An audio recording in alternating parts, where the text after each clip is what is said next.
Dando continuidade ao nosso estudo sobre teoria das colisões, então vamos lembrar que nós temos uma reação de segunda ordem, por exemplo, A mais B, dando produtos, e a velocidade da reação é igual a K2, que é essa constante de segunda ordem, concentração de A, concentração de B. Até então, essa constante para nós era simplesmente um parâmetro empírico que nós obtínhamos fazendo um ajuste das concentrações em função do tempo com algum tipo de equação que vem lá da lei de velocidade na sua forma diferenciada. E agora nós pulamos para a teoria.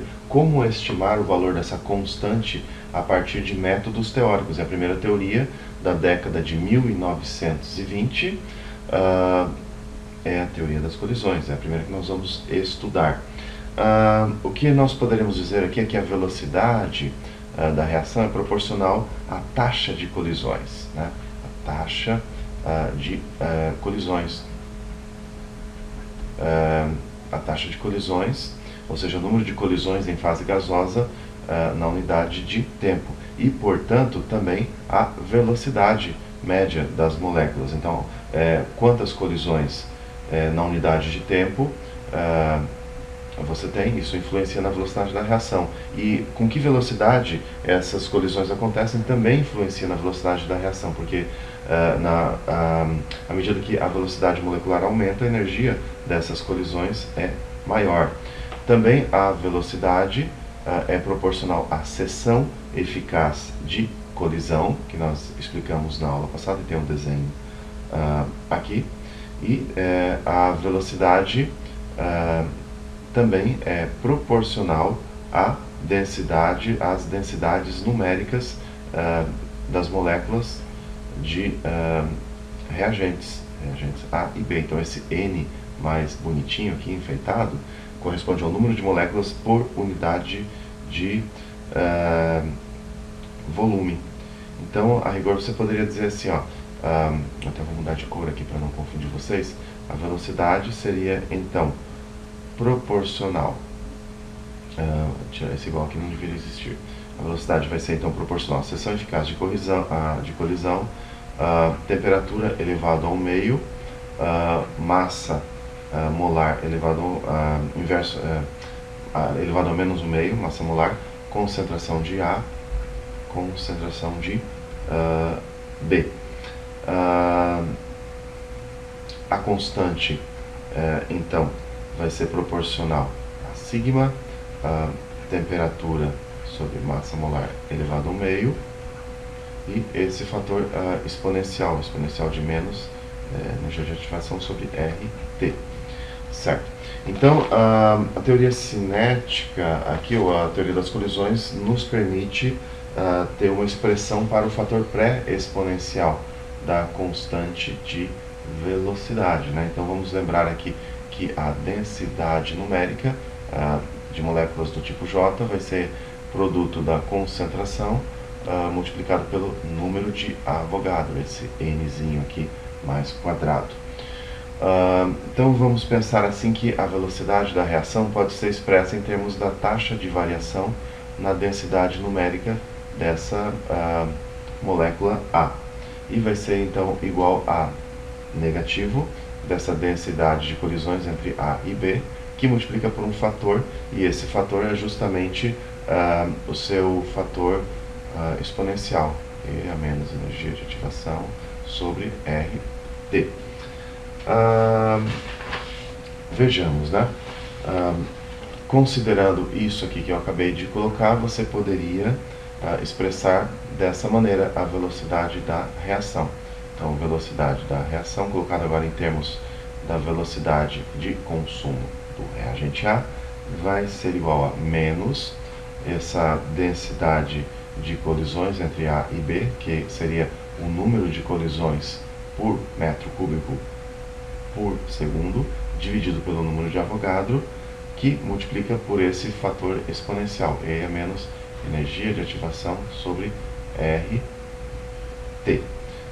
Então já sabemos da aula anterior que esse Zzão AB, essa densidade de colisões aqui, é então igual a sigma, a seção eficaz de colisão, 8kT sobre π, Mi é a massa reduzida, porque nós temos moléculas diferentes massas, número de Avogadro ao quadrado, concentração molar de A, concentração molar de B. Massa reduzida, você já tem uma expressão para massa reduzida, onde Mzinho A é a massa da molécula A e Mzinho B é a massa da molécula B. Então, substituindo isto aqui, você tem a expressão para a velocidade da reação. E você pode calcular, estimar agora a constante de velocidade da reação, conhecendo a massa das moléculas envolvidas, porque aí você calcula a chamada massa reduzida, e conhecendo os diâmetros moleculares. Então, a constante de velocidade agora deixa de ser simplesmente um parâmetro empírico, mas ela pode ser estimada experimentalmente. Então, aqui eu estou colocando a expressão para com a velocidade da reação, A, B, e aqui o termo exponencial, que você obtém esse termo exponencial estudando como varia a velocidade com a temperatura. Então, a constante de velocidade agora, usando esse modelo da teoria cinética dos gases, fica constante de velocidade igual seção eficaz de colisão, aqui o termo relativo à velocidade das moléculas, Kt sobre π mi, isso aqui elevado a 1/2, número de Avogadro, e aqui o fator exponencial, energia de ativação sobre RT.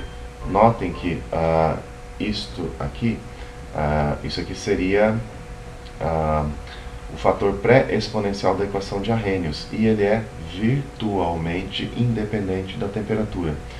O que eu quero dizer é que você tem aqui um termo dependente da temperatura elevado a 1/2 nesse fator pré-exponencial. E quando você compara com o fator exponencial, que é fortemente dependente da temperatura, onde você tem a energia de ativação, então, para efeitos práticos, esse fator pré-exponencial é independente da temperatura. A primeira reação química explicada com sucesso pela teoria das colisões foi essa aqui. Você tem lá isso aqui é reação química em fase gasosa. Essa teoria é aplicada para reações em fase gasosa, onde você tem moléculas relativamente simples, H2 mais I2, e o valor teórico da constante de velocidade foi 3,5 vezes 10 a menos 7 litro por mol por segundo. O valor experimental foi de 3,52 vezes 10 a menos 7, molar a menos 1, segundo a menos 1. Bom, esse sucesso na explicação dessa reação química, ou a concordância entre a constante de velocidade medida teoricamente e a experimental, estimada teoricamente e experimental, medida experimentalmente, digamos assim, foi um pouquinho até prejudicial para o desenvolvimento de teorias posteriores, porque eles verificaram esse sucesso e consideraram que essa teoria poderia ser aplicada a outras reações químicas. Então, esse foi um sucesso, mas foi um sucesso relativo. Mais uma sorte na escolha da reação usada para modelar. De fato, essa teoria das colisões é uma teoria bastante limitada, e na próxima aula nós vamos verificar mais, ou comparar mais resultados teóricos com experimentais, e ver se de fato essa teoria serve para alguma coisa na prática, quando você tem reações envolvendo moléculas mais complicadas. Mas isso fica para uma próxima aula. Até lá!